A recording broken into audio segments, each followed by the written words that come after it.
orang Melayu ni menghadapi satu penyakit yang dipanggil denial syndrome. Sebelum PKP, 29.6% rakyat Malaysia sakit mental. Maknanya setiap 3 orang seorang sakit mental.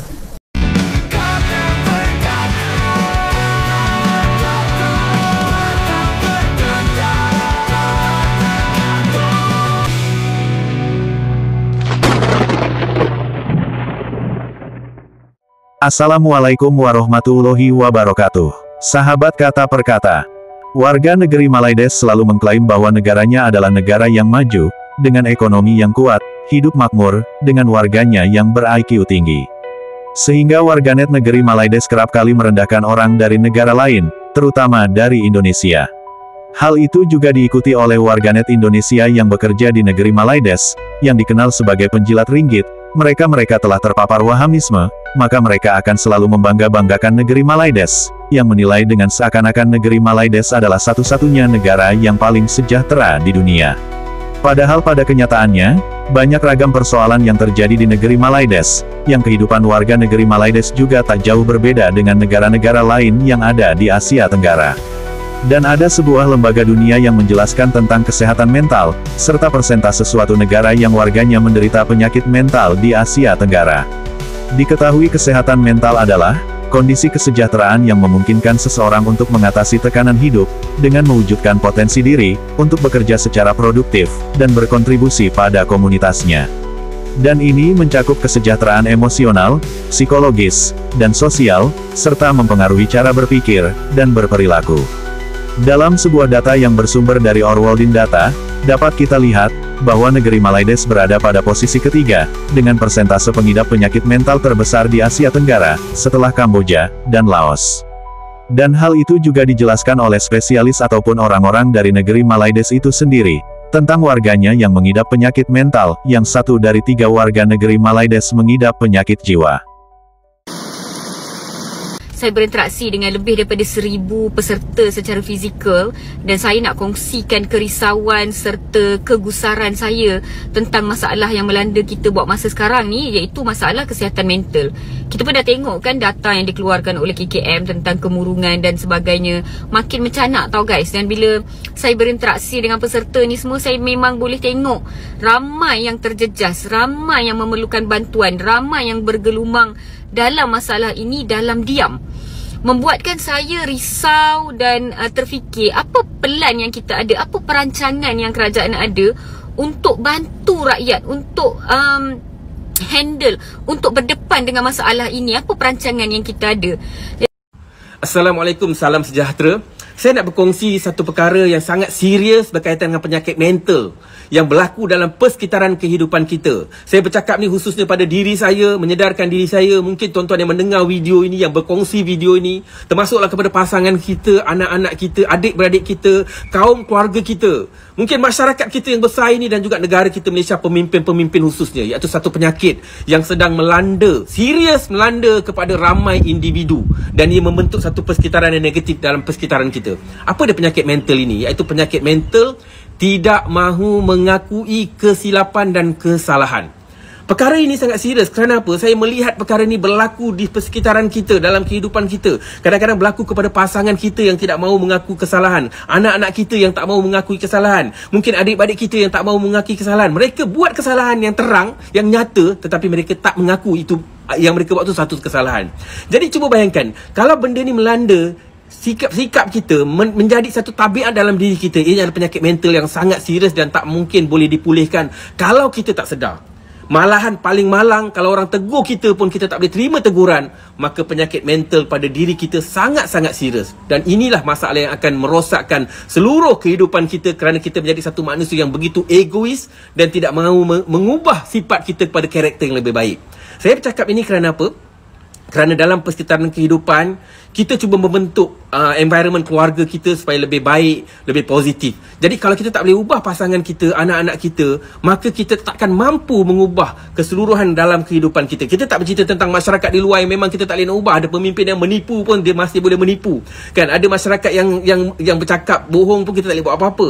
Dalam persekitaran kerja pun begitu. Tetapi yang saya bercakap ni dalam konteks keluarga, yang mana kalau kita sebagai suami atau isteri, kalau kita memang tahu kita buat salah dan kita tak nak mengaku kesalahan, maka kita akan mempunyai satu masalah yang sangat serius yang akan merosakkan seluruh kehidupan kita dan kebahagiaan dalam kehidupan. Sebab tu penting sangat untuk kita mengakui kesalahan kalau kita buat sesuatu yang kita rasa tak betul kepada pasangan kita dan sebagainya.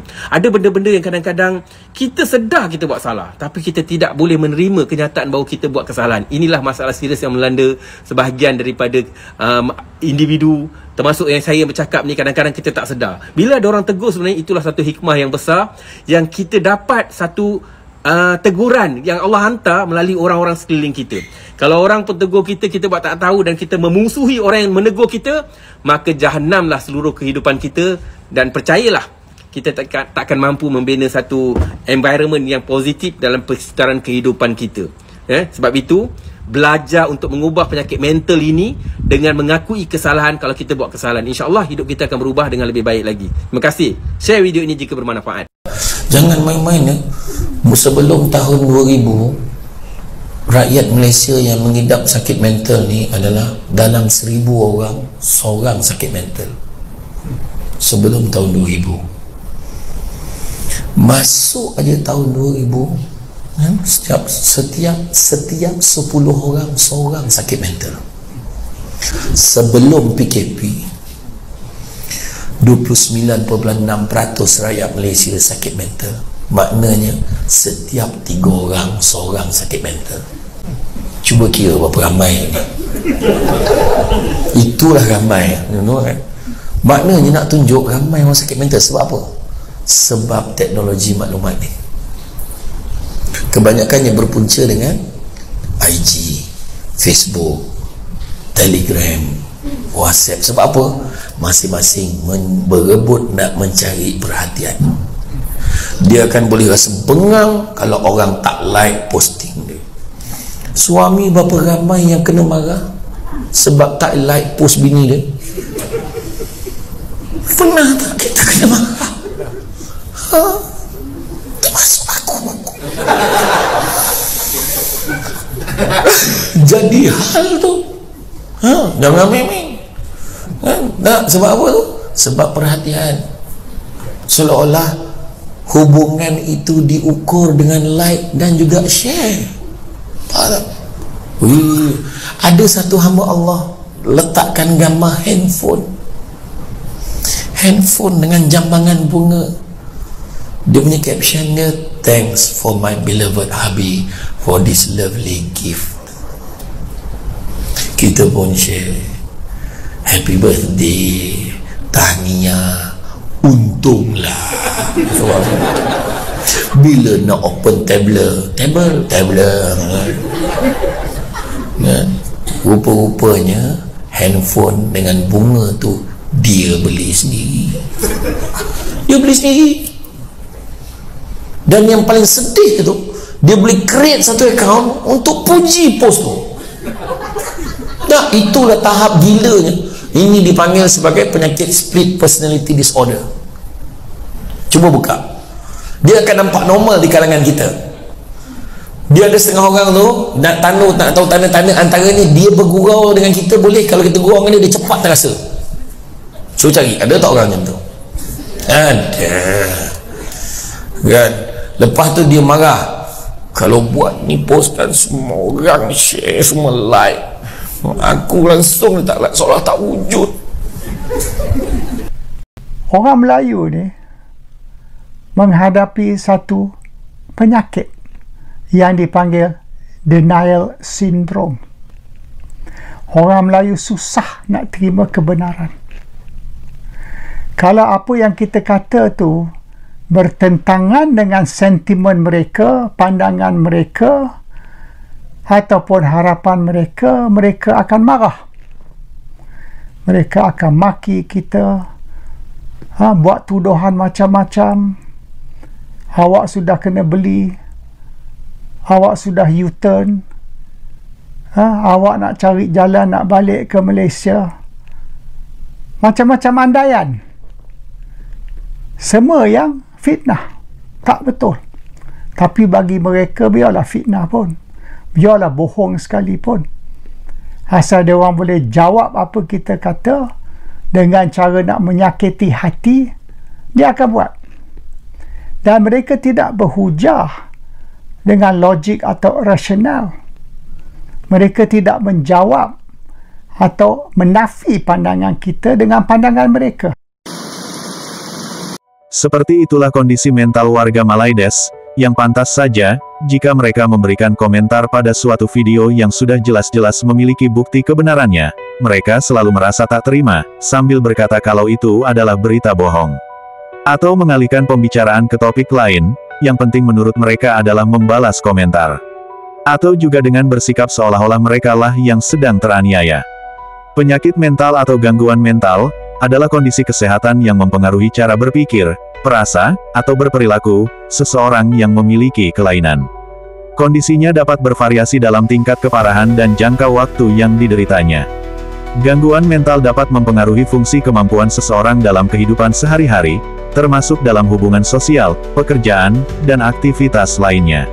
Penyakit mental pada umumnya tidak dapat disembuhkan secara total, tetapi gejalanya dapat dikelola dan dikendalikan dengan efektif, melalui berbagai pengobatan dan perawatan.